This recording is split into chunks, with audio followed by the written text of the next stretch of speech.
कबड्डी, ये नाम आते ही हमारे दिमाग में एक तस्वीर उभरती है। गांवों और कस्बों में कबड्डी खेलते हुए चुस्त और फुर्तीले बच्चों और नवयुवकों की। कबड्डी हमारे देश का बहुत ही प्राचीन खेल है। मध्य प्रदेश, गुजरात और महाराष्ट्र में अत्यधिक लोकप्रिय खेल हुतुतु का ही दूसरा नाम कबड्डी है।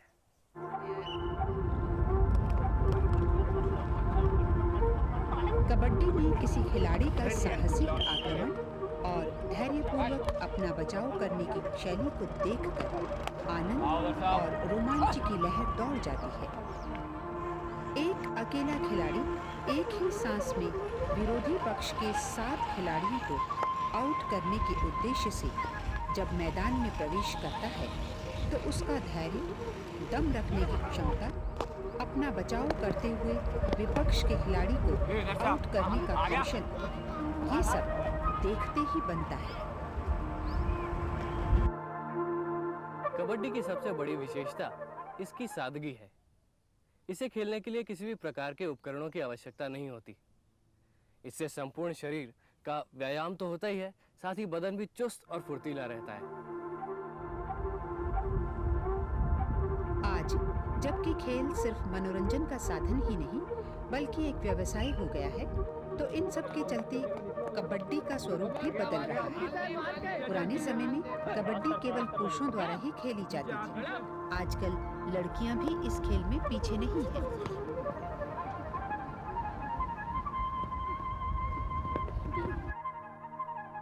सन 1990 में पहली बार एशियाई खेलों में कबड्डी को शामिल करके उसे अंतर्राष्ट्रीय दर्जा प्रदान किया गया। लिहाजा अन्य खेलों के समान कबड्डी के भी नियमों का मानकीकरण किया गया। उसके बाद सन 1990 और 94 में भी भारतीय कबड्डी टीम ने स्वर्ण पदक हासिल किए।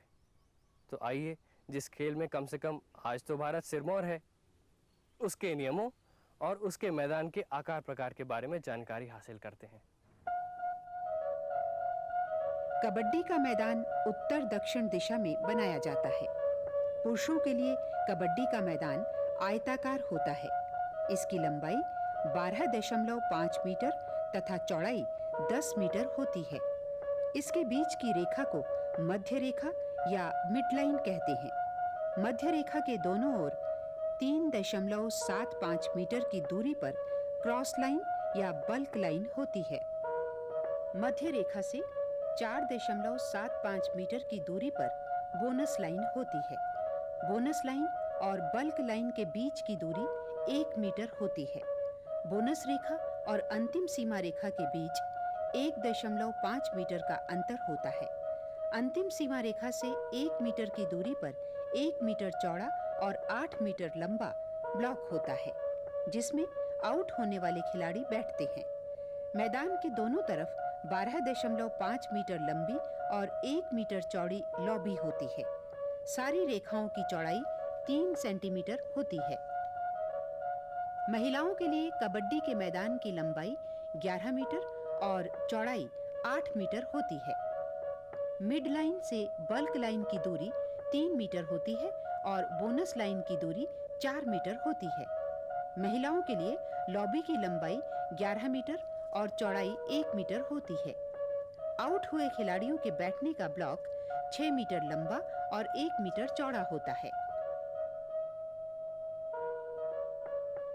निर्णायक दल में एक रेफरी होता है, 2 अंपायर तथा 2 रेखा निरीक्षक या असिस्टेंट स्कोरर तथा एक मुख्य स्कोरर होता है।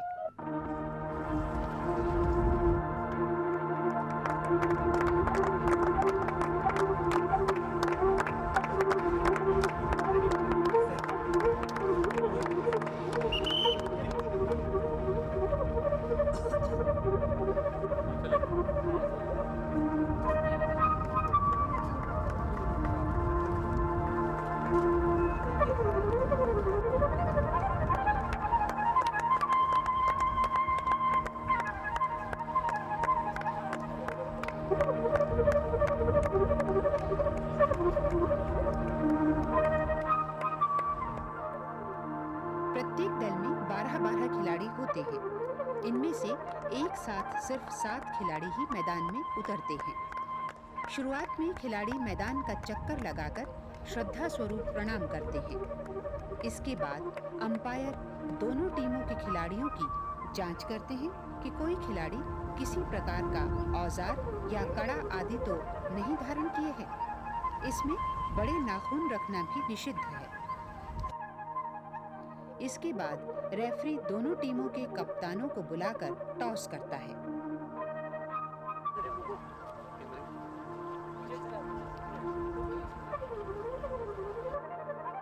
टॉस जीतने वाला खिलाड़ी अपनी इच्छानुसार अपना पसंदीदा मैदान या पाला चुन सकता है अथवा पहले रेड डालने या सुरक्षा करने का निर्णय भी लेता है।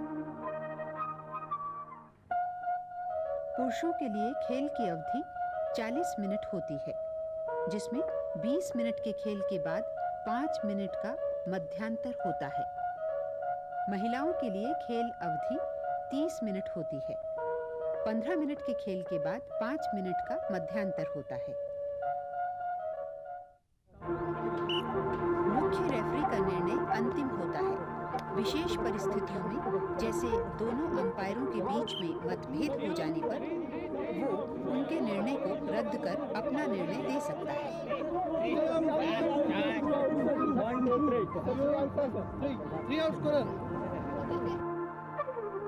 रेफरी के पास 3 प्रकार के कार्ड होते हैं। हरा कार्ड, इस कार्ड द्वारा रेफरी किसी भी खिलाड़ी को गलती करने पर चेतावनी दे सकता है और उसके विरुद्ध अंक दे सकता है। पीला कार्ड, खिलाड़ी द्वारा अंपायरों के निर्णय के बारे में बार-बार व्यर्थ में आपत्ति उठाने पर रेफरी उसे पीला कार्ड दिखाकर 2 मिनट के लिए खेल से बाहर कर सकता है या उसके विरुद्ध अंक दे सकता है। लाल कार्ड, किसी खिलाड़ी द्वारा विपक्षी के प्रति दुर्व्यवहार और अधिकारियों को अपशब्द कहने या झगड़ा करने पर रेफरी उसे लाल कार्ड दिखाकर पूरे मैच के लिए निष्कासित कर सकता है। रेफरी ही समय का मापन करता है और खेल का प्रारंभ तथा समापन करता है।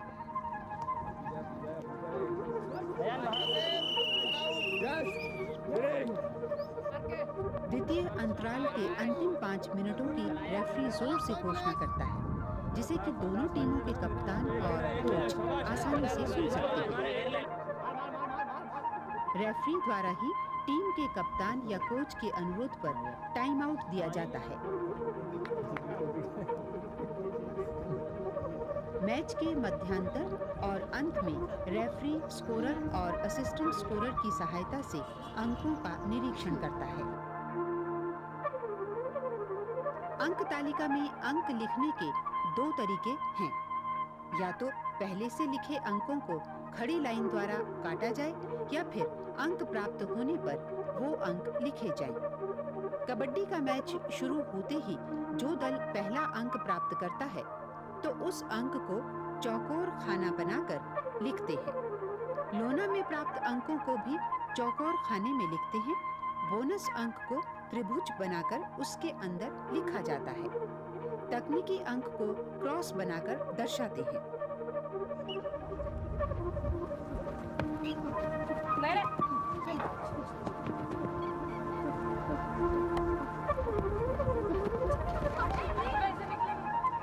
हमने इस अंक में आधुनिक कबड्डी के स्वरूप के विषय में जानकारी प्राप्त की।